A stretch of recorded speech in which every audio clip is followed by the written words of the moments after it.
نحمده ونصلي على رسوله الكريم أما بعد فأعوذ بالله من الشيطان الرجيم بسم الله الرحمن الرحيم وإذا سمعوا ما أنزل إلى الرسول ترى أعينهم تفيض من الدمع مما عرفوا من الحق صدق اللہ العظیم۔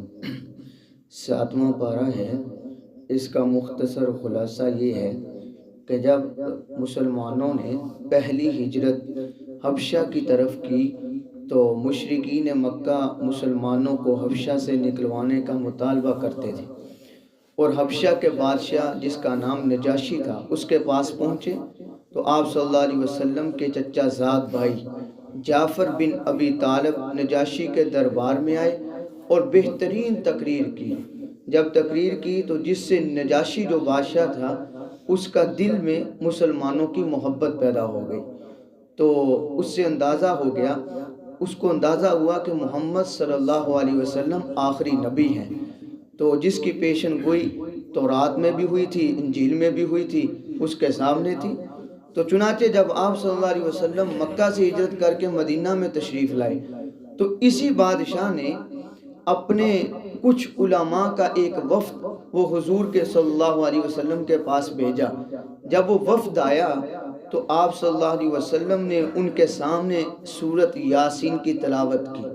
جب آپ صلی اللہ علیہ وسلم کی زبان ہو اور اللہ کا فرمان ہو تو ان کے دل بدل گئے، وہ جتنے علماء آئے تھے سب کے سب مسلمان ہو گئے۔ جب وہ مسلمان ہوئے حبشہ میں واپس گئے تو نجاشی جو تھا بادشاہ، جب یہ وجہ سنی پوچھی تو انہوں نے بتایا، تو وہ بادشاہ وہ بھی مسلمان ہو گیا۔ تو یہاں پر شروع میں اس کا تذکرہ کیا اس سپارے کے، اور پھر آگے فرمایا یا ایھا الذین آمنوا لا تحرموا طیبات ما احل اللہ لکم۔ جس طرح حرام چیزوں کو حلال سمجھنا گناہ ہے، حرام چیزوں کو حلال سمجھنا گناہ ہے، ایسے ہی اللہ فرماتے ہیں حلال کو حرام سمجھنا بھی گناہ ہے۔ اور آگے فرمایا لا یؤاخذکم اللہ باللغو فی ایمان۔ یہاں قسم کی 3 اقسام بیان فرمائی۔ قسم 3 قسم کی ہوتی ہیں، ایک یمین لغو، ایک یمین غموس، اور تیسری یمین منعقدہ۔ یمین لغو کہتے ہیں کسی کام کے ہونے یا نہ ہونے میں قسم کھانا۔ اب اس کو علم نہیں ہے، اس نے کہا کہ فلاں کام میں نے کیا ہے، قسم کھا رہا ہے، یا کہتا ہے کہ میں نے فلاں کام نہیں کیا، اس کو یاد نہیں ہے کہ میں نے کیا یا نہیں کیا، تو شریعت کہتی ہے نہ اس کو گناہ ہوگا نہ اس پر کوئی کفارہ ہوگا۔ اس کو یمین لغو کہتے ہیں۔ ایک ہے یمین غموس، فرمایا آدمی جانتا ہے کہ میں نے یہ کام نہیں کیا، یا جانتا ہے میں نے یہ کام کیا ہے، اس کے باوجود وہ قسم کھا رہا ہے، تو فرمایا اس کو گناہ ہوگا، کفارہ نہیں ہوگا، وہ جھوٹی قسم کھا رہا ہے۔ اور اسی طرح یمین منعقدہ ہے، مستقبل میں کسی کام کا کہ میں فلاں کام کروں گا اور قسم اٹھا رہا ہے، لیکن جب وہ وقت آتا ہے کام نہیں کرتا، فرمایا اس پر کفارہ بھی ہوگا، اس کو گناہ بھی ہوگا۔ اب کفارہ کیا ہے اس کو اللہ قرآن مجید میں بیان فرماتے ہیں، فرمایا کہ 3 قسم کا کفارہ ادا کرے گا، ان میں سے کوئی ایک دے لے، یا 10 مساکین کو کھانا کھلائے گا یا کپڑے لے کر دے گا۔ نمبر 3 پہ فرمایا کہ 3 روزے رکھے گا۔ تو اللہ تعالیٰ کے علاوہ کسی کی قسم کھانا بھی جائز نہیں ہے۔ یہ نہیں کہہ سکتے کہ کعبہ کی قسم یا محمد کی قسم یا قرآن کی قسم یا فلاں کی قسم، صرف قسم اگر کھا سکتے ہیں وہ اللہ کی کھا سکتے ہیں، اس کے علاوہ کسی کی نہیں۔ اور اس کے بعد شراب اور جوے کی حرمت کو نازل کیا، فرمایا یا ایھا الذین آمنوا انما الخمر والمیسر۔ فرمایا کہ شراب اور جوے کی جتنی بھی اقسام ہیں سب کے سب حرام ہیں۔ اللہ تعالیٰ نے فرمایا جو زمانہ جاہلیت میں شراب پی چکے ہیں، صحابہ اکرام جب زمانہ جاہلیت میں تھے شراب پیتے تھے، پھر مسلمان ہو گئے، جب تک شراب کی حرمت نازل نہیں ہوئی تھی اس وقت تک پی رہے تھے۔ تو جس دن شراب کی حرمت نازل ہوئی اللہ کے نبی نے اپنے پکارنے والے کو بھیجا، بازاروں میں آوازیں لگائی گئیں کہ شراب حرام ہو چکی ہے، تو صحابہ فرماتے کہ ہم گھر میں موجود تھے، آواز کان میں پڑی، فوراً مٹکے اٹھائے شرابوں کے اور سڑکوں پہ جا کر ان کو توڑ دیا۔ تو صحابہ فرماتی ہیں حضور کی ایک آواز پر صحابہ نے ایسے شراب کو گرایا تھا بازاروں میں، فرمایا جیسے کہ آج ہی مدینہ میں سیلاب آ چکا ہے۔ یہ صحابہ تھے، یہ ان کی شان تھی کہ حضور کی آواز حضور خود نہیں آئے بلکہ آواز دینے والے کو بھیجا کہ جا کر میرا پیغام سنا دو. یہی اس امت کو کہا کہ میرا پیغام سننا ہے، قرآن اٹھاؤ یا حدیث اٹھاؤ، اس پر عمل کرو. اور آگے فرمایا یا ایھا الذین آمنوا لا تقتلوا الصید وانتم حرم. حالت احرام میں ہو. اللہ ہم سب کو مدینہ اور مکہ میں لے جائے. فرمایا کہ جب وہاں جا کر احرام باندھو، احرام باندھنے کی صورت میں آپ خشکی کا شکار نہیں کر سکتے. خشکی کا سمندر کا کر سکتے ہیں، دریا کا کر سکتے ہیں، لیکن خشکی کا شکار نہیں کر سکتے. اب عقل تو کہتی ہے کہ کیوں نہیں کر سکتے، لیکن شریعت کہتی ہے نہیں کر سکتے. اور آگے فرمایا یا ایھا الذین آمنوا لا تسألوا عن اشیاء ان تبد لکم تسؤکم. جب حج کی فرضیت نازل ہوئی تو اللہ کے نبی صلی اللہ علیہ وسلم نے صحابہ اکرام کو سنائی. تو ایک صحابی کہنے لگے یا رسول اللہ یہ جو حج ہے یہ 1 سال کے لیے ہے یا عمر بھر ہم پر فرض ہے؟ تو اللہ کو نبی صلی اللہ علیہ وسلم کو اس سوال پر بہت ناگواری محسوس ہوئی. فرمایا کہ بے جا سوال نہ کیا کرو دین کے بارے میں. اور اللہ کے نبی نے فرمایا اگر میں تیرے جواب میں یہ کہہ دیتا کہ ہر امتی پر ہر سال فرض ہے تو میرا ہر امتی کو کتنا مشکل ہونا تھا ہر سال حج کرنے کا. تو اس لیے تو شریعت کہتی ہے کہ بے جا سوال نہ کرو.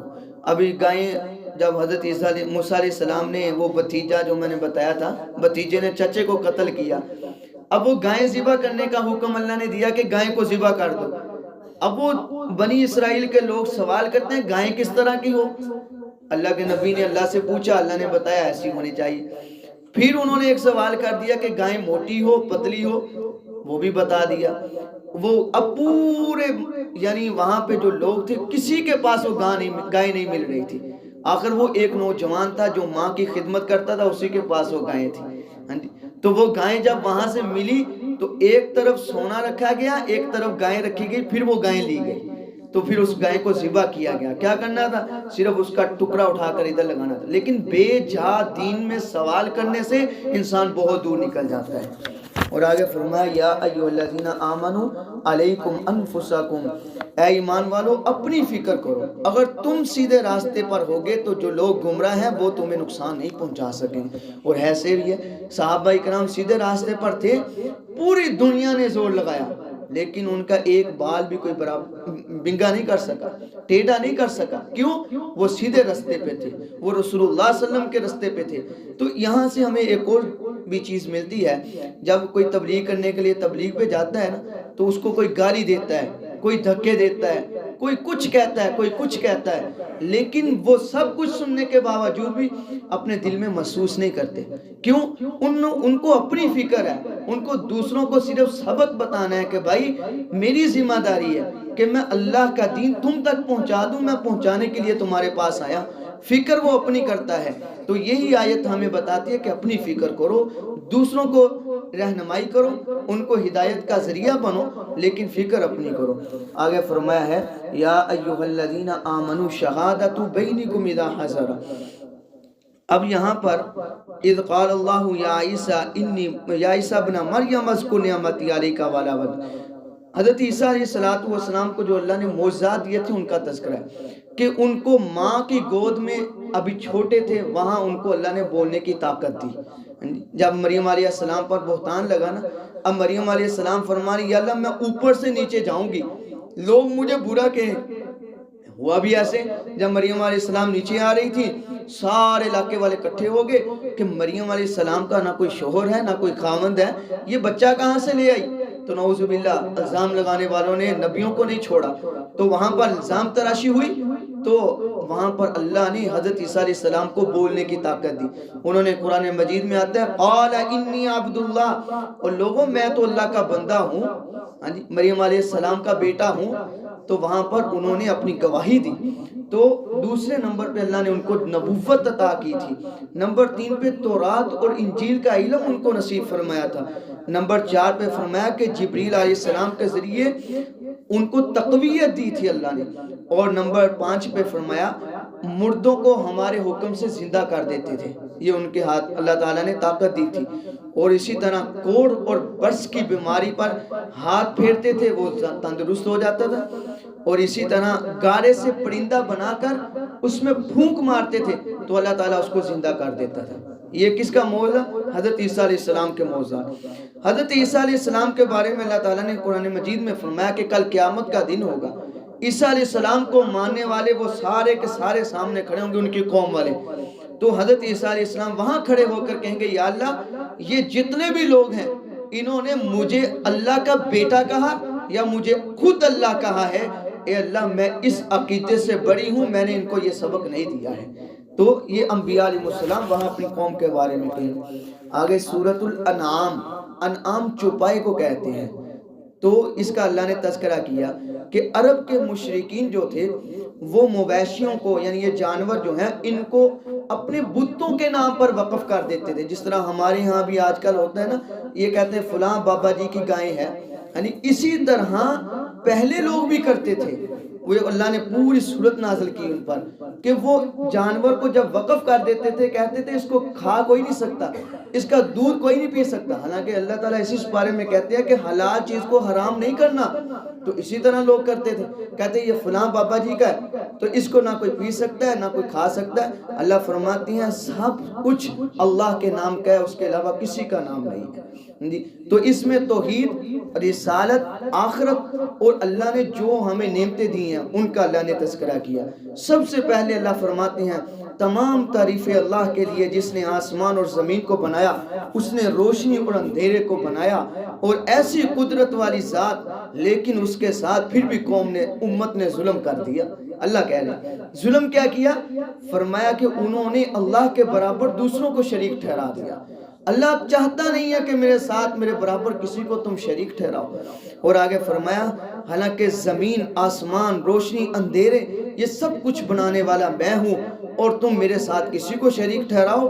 تو آگے فرمایا کہ پہلی امتوں کو دیکھو جنہوں نے ایسا کیا میں نے ان کا کیسا حشر کیا۔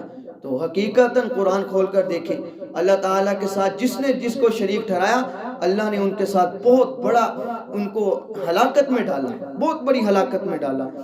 اور لو ان نزلنا علیک کتابا فی قرطاس فلمسوه بأیدیہم، فرمایا کہ جس کے مقدر میں ایمان لکھ دیا گیا ان کے سامنے معجزات، اللہ تعالیٰ معجزات دکھاتا ہے وہ ایمان لے آتے ہیں، اور لیکن جس کے مقدر میں ایمان نہیں، فرمایا جتنے مرضی میں معجزات دکھاتا رہوں وہ کبھی بھی ایمان والے نہیں ہو سکتے۔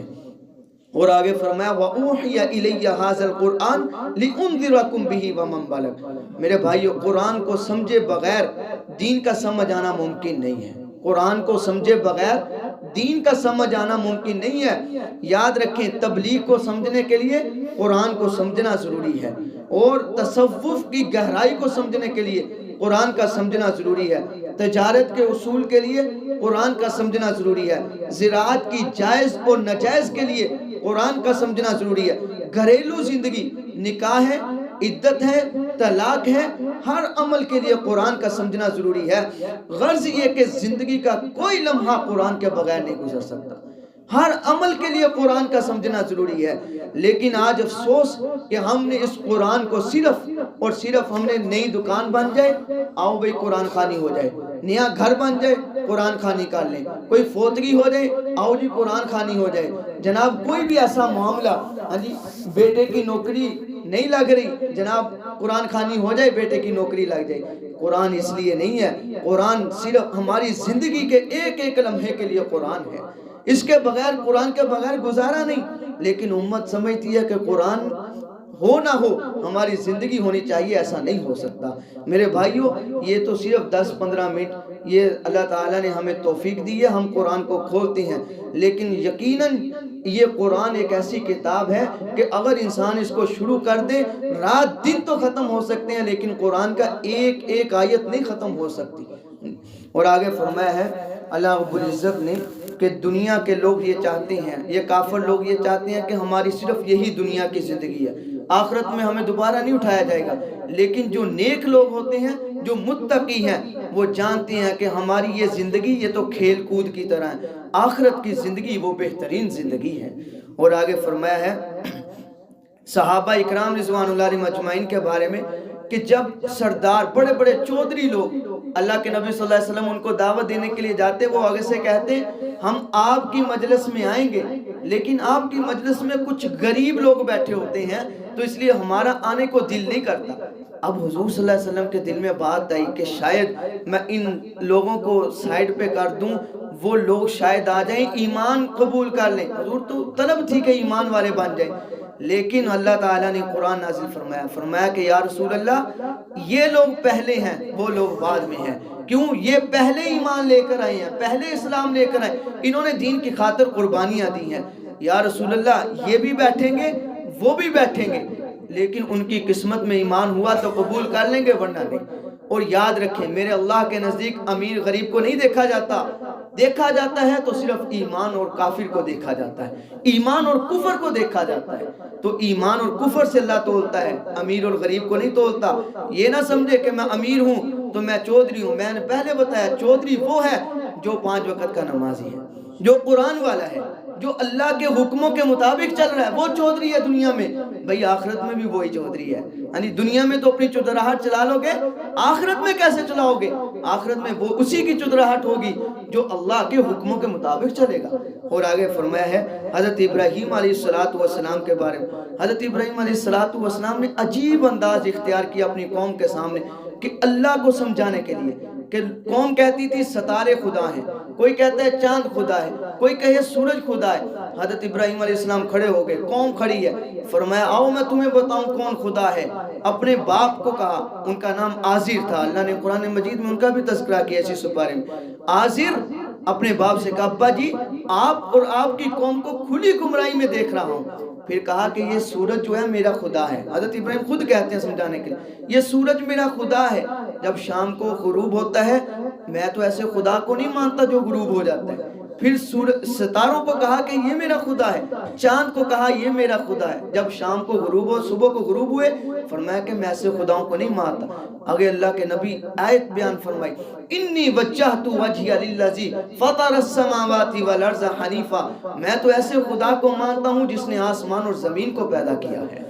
ہاں جی، وہ ایسے خدا کو مانتا ہوں جو سورج کو نکالتا ہے سورج کو غروب کرتا ہے، چاند کو نکالتا ہے چاند کو غروب کرتا ہے۔ حضرت ابراہیم نے جب یہ آیت بیان فرمائی تو قوم نے کہا کہ ابراہیم علیہ السلام ہمارے طریقے پر نہیں ہے، لیکن یا قوم انی بریء مما تشرکون، ابراہیم علیہ السلام نے کہا کہ میں مشرکوں کے طریقے پر نہیں ہوں۔ تو اس لیے میرے بھائیوں اس طریقے کو اختیار کرو جن طریقوں کو نبیوں نے اختیار کیا ہے۔ آگے اہل اسلام کو آخر میں فرمایا اصول اور ضابطہ دیا کہ جب بھی کوئی تبلیغ کا کام کرنا ہے، جب بھی کوئی توحید کا کام بیان کرنے والا بیان کرے، ہم سب کی ذمہ داری ہے کہ ہم جا کر لوگوں کو دعوت دیں دین کی۔ نماز نہیں پڑھتے نماز والوں کو دعوت دیں۔ میرے بھائی اللہ کا قرآن کہتا ہے تم ایسے طریقے سے دعوت دو کہیں آپ کے رویے سے کوئی آپ کے رب کو یا آپ کے نبی کو گالی نہ دے دے، ایسا طریقہ اور رویہ اختیار کرو۔ ہاں اسی لیے تبلیغ والے جاتے ہیں، جا کر بڑے پیار سے کہتے ہیں کہ بھائی نماز کے لیے آ جاؤ، اللہ نے ہماری ذمہ داری لگائی ہے۔ کوئی گالی دیتا ہے ان کو دیتا ہے، ان کے رب اور ان کے نبی کو نہیں دیتا۔ تو اس لیے اللہ کا قرآن کہتا ہے، حضور صلی اللہ علیہ وسلم نے فرمایا تھا نا اپنے والدین کو گالی نہ دیا کرو۔ صحابہ کرام نے کہا یا رسول اللہ والدین کو گالی کیسے دینی ہے؟ فرمایا تمہارا رویہ تمہارے والدین کو گالی دلوائے گا، جیسا رویہ اختیار کرو گے ویسی گالی آئے گی۔ تو اس لیے اللہ کا قرآن کہتا ہے جب بھی دین کی دعوت دینی ہے توحید کی دعوت دینی ہے رویہ ایسا رکھو کہ آپ کے رب کے اور آپ کے نبیوں کو کوئی گالی نہ دے سکے۔ اللہ ہمیں عمل کرنے کی توفیق عطا فرمائے۔